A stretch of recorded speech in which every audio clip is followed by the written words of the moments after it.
Ferdy en Marion, baie welkom en dis lekker om met julle te gesels oor wat hou die toekoms vir ons in, veral wanneer ons kyk na die klimaatsverandering, El Niño. En een van die goed waar ons natuurlik oor bekommerd is die impak wat die potensiële El Niño vir ons het, veral in die somerproduksiestreek soos wat ons vorentoe gaan. Wat sien julle, wat is julle verwagtinge? Daar kan ek 'n eerste shot vat. Ek dink El Niño, ons almal weet hy kom. Die waarskynlikheid is 99% dat ons wel El Niño het. En van 1980 af is dit nou een van die, ons het 4 baie sterk El Niños gehad en die waarskynlikheid vir 'n baie sterk een is ook baie groot vir die komende seisoen. En ek dink ons moet dit ook skei van die groter langtermyn klimaatsverandering. So ek dink El Niños het nou al gekom en gaan vir jare, en ons hanteer extreme droughts, so extreme droogtes en nat toestande, veral die La Niñas die afgelope ruk was ook buitengewoon. Hanteer ons alle ruk as boere en ek dink ons boere is baie aanpasbaar, en pas nou al aan vir 'n rukkie. In terme van die langtermyn is die verwagting dat ons meer extreme toestande meer gereeld gaan kry. En hier is dan nou een voorbeeld.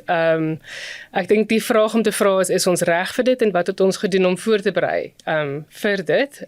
Ons weet ook nie presies hoe hy gaan uitspeel nie. So gaan dit 'n droër begin, gaan dit 'n droër einde van die seisoen wees. Die sterk El Niños was verskillend in die verlede. Ja, Gerard, miskien as ek net kan inkom, Marion praat oor die tydsberekening en hier gaan ek maar my boerehoed opsit. En dit is vir 'n boer die grootste uitdaging. So ons kan regmaak vir El Niño, maar soos wat Marion se data ook wys, uit 'n klomp analises wat BFAP in hierdie spasie doen, is die tydsberekening is nie altyd dat dit vroeg baie gaan reën en later minder reën of andersom. En ek dink dis een van die faktore. Ek het nou maar gekyk na wat partykeer dan is 'n mens bietjie gefrustreerd, want dan sien jy 'n bietjie media sensasie rondom El Niño en voedselpryse ensovoorts. En boere het ongelooflik aangepas by hierdie tye.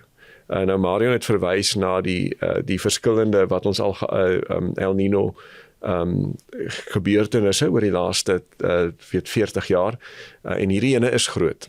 So ek as boer is bekommerd oor dit wat gaan kom. Maar ek weet ek is in 'n beter posisie, veral sien ons vat 10 jaar terug, maar ek dink 15-16 was ook sterk, nee? Ja. Dit was 'n sterk ene gewees. Nou as ek nou net kyk na mekanisasie wat ons gedoen het in die laaste 10 jaar, ons kan nou dag en nag plant. Ons is baie vinniger vir die periode, en ek het gaan kyk na ons eie reënval, Marion, op ons plaas, en ek het gekyk na die kapasiteit aan planters wat ons voor 10 jaar gehad het, wat ons nou het. Dis 'n eenvoudige mekanisasie ding, maar dis belegging. Ons kan dag en nag plant, ons kan baie vinniger plant. Ons kultivars is baie meer aanpasbaar. Ons kan baie korter kultivars plant, ons kan langer groeiers plant.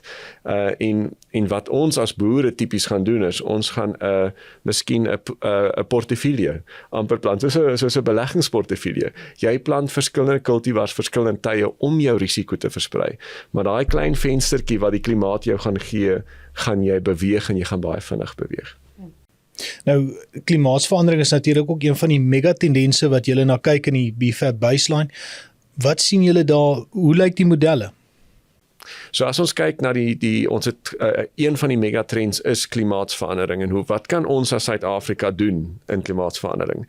En daar fokus ons spesifiek ook na hulpbronne wat onderbenut is of waar ons groot verliese het. Kom ons vat byvoorbeeld waterverliese, tot 40% waterverliese tussen damme en plaashek of jou kraan in jou huis, is enorme verliese. Ons moet meer slim met ons water omgaan. Daar is al reeds groot beleggings in nethuise, en as 'n mens dink aan shade netting, dan is ongeveer 30% effektiwiteit net op water wat ons wen. Digitale meetinstrumente om baie meer akkuraat besproeiing te kan doen. So die kernboodskap is hierso, ons moet dit wat ons doen baie meer effektief en baie meer spaarsamig doen. Damme bou. Ons sal moet voorberei vir 'n omgewing wat meer onseker is. En ek dink daar kan Marion ons 'n bietjie meer net vertel van wat kan ons spesifiek verwag en waar is ons baie onseker oor. Ja, in terme van om spesifiek te wees oor klimaatverandering is moeilik. Dis baie groot megatrend, maar hoe dit uitspeel in elke omgewing is verskillend en vir elke gewas is verskillend. En ek dink ons het definitief nodig om aan te hou met ons baie fyn data, ons kort granular of op grondvlak data om te verstaan wat die spesifieke impak is in streke van produksie en vir spesifieke gewasse. Ek weet daar's een van ons kollegas by Stellenbosch Agronomie, Andries Leroux se studie het onlangs bevind dat canola opbrengste toeneem, te midde klimaatverandering. En ek dink daar sal nog voorbeelde wees. In die laaste 10 jaar groei ons opbrengste teen meer as 3% per jaar. En dis te danke aan baie en aanhoudende navorsing en verbeterings. Kultivar gewys, tegnologie gewys. En ek dink ons as Suid-Afrikaners, ons gaan so moet aanhou in daai sin. Gerard, kan ek net gou vir een laaste baie belangrike feit, Mario noem nou opbrengste nie. Mario se span het 'n baie interessante analise gedoen rondom kilogram mielies geproduseer per millimeter reën ontvang van die 1960s af, nee. En dit is ongelooflik om te sien hoe ons veral in die laaste 20 jaar het die kurwe net so vinnig gestyg. So ons het, as ek reg kan onthou, het ons persentasie, met ander woorde kilogram per millimeter geproduseer, per millimeter reën ontvang, het gestyg met so 1% per jaar vir, kom ons sê, van 1960 af tot 1990. En toe ons in die vrye mark inkom, die druk op die boer, jy moet regtig baie meer gekonsentreerd, intensief boer, die skuif na geneties gemanipuleerde kultivars, jou oopmaak van internasionale maatskappye wat inkom, wat die beste tegnologie inkom, boerderypraktyke wat verander na volhoubare stelsels, het ons uitgekom, wat ons nou geskuif het na rondom 12 kilogram mielies per millimeter reën ontvang, in vergelyking met so 4 of 5 kilogram mielies per millimeter reën ontvang. So die tempo wat teen ons baie meer effektief ons water gebruik is enorm aan die graankant, en ons kan dieselfde voorbeelde noem vir groentes en vrugte. Ja, ek dink die groot boodskap hierso is landbou is aanpasbaar, nee, landbou is veerkragtig, en ons sien dit so oor die tyd kom. Ja, El Niño is 'n risiko, maar daar is antwoorde, daar is oplossings. Baie dankie dat julle vandag saam met ons gesels het. Altyd lekker om julle hier te hê. Dankie Gerard, was lekker.